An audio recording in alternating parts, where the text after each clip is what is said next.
A very good day to you all. You're welcome back to my channel. My name is Nancy, and if this is your first time on this channel, please do not forget to subscribe. Do not forget to like. Do not forget to comment, because it's that comment I'm looking for, Sha. Because I mean, what we are going to be talking about, I would love to see your opinions in the comment section. Please comment, okay? So on today's video, we are going to be talking about people that people that refuse medical care based on religious grounds. Now,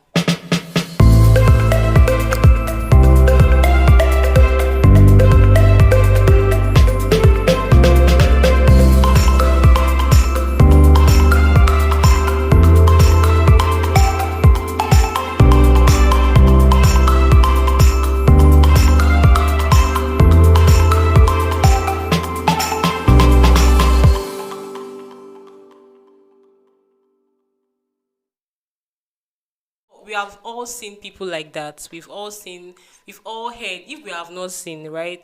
We have heard about people who say no to medical care based on religious beliefs. Now, most of the popular things they literally say no to is like drugs, immunizations, vaccinations. They don't vaccinate or immunize their children. They say no to, surgeries that they're supposed to have. They say no to blood transfusions. Right. I think blood transfusion is like one of the most popular ones that people refuse because of some religious beliefs.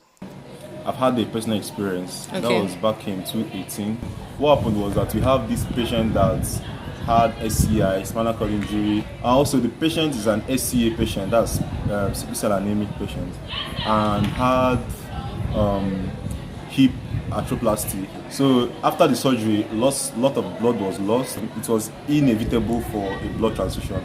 Now, it was shocking to us for the patient to disagree and turn down the management or the medical care at that point, saying that she is a Jehovah's Witness, and not just that they don't believe in blood transfusion. I think I've had an experience with one of my patients back then. It was actually really bad. The patient really needed blood because she had a very low HB count. Okay. But due to, religious reasons and all, she blatantly refused. So at the end of the day, she eventually died because she kept depreciating and, it got bad.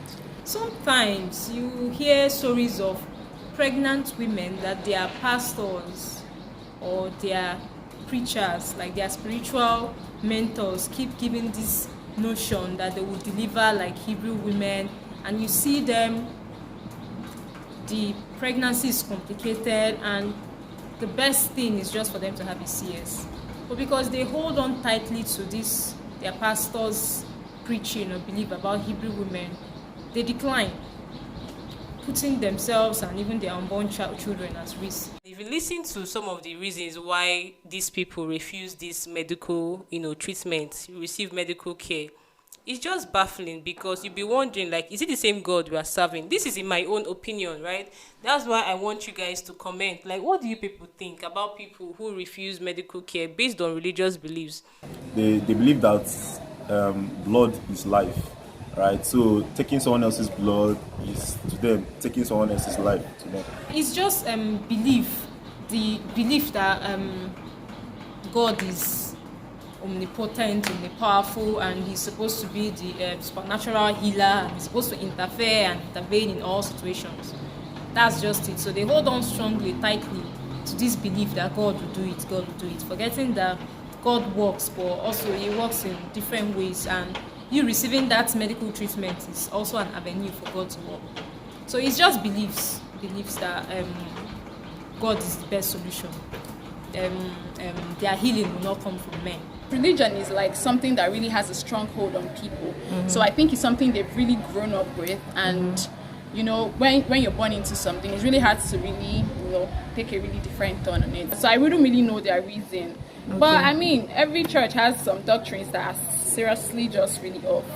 So I feel every church their thing. Yeah. Some people believe that whenever like how in the Bible it says you deliver like the Hebrew women, they believe that this means to them that they must give birth through their vagina, that anything that involves cutting them open is not in line with what the Bible is saying. And these notions are further,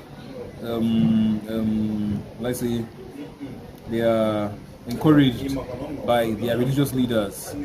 Maybe they are the ones they call their papas or their daddies, like their pastors in general. They tell them yes, and they carry it on their head like it's the truth. Meanwhile, this shouldn't be so. So people will tell you that okay, that God has, it's like atonement for their sins, right? That they've sinned against God, and God is punishing them for their sins, right? So they have to like atone for their sins. Some people will tell you that God has sent sickness or illness as a trial. Like, all these things they say that we'll have trials, God will give us blah, blah trials or whatever.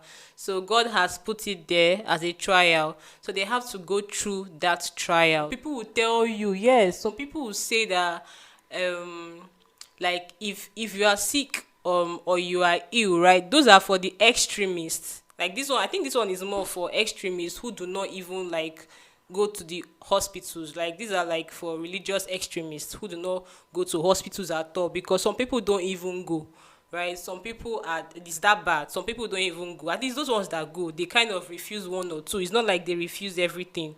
But those that are extremists that refuse, like they don't want any form of medical treatment.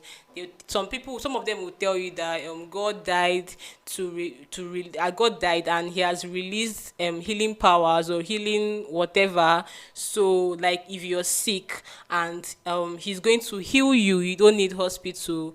But if you die, then it's God's will for you to die. So you don't need to go to the hospital.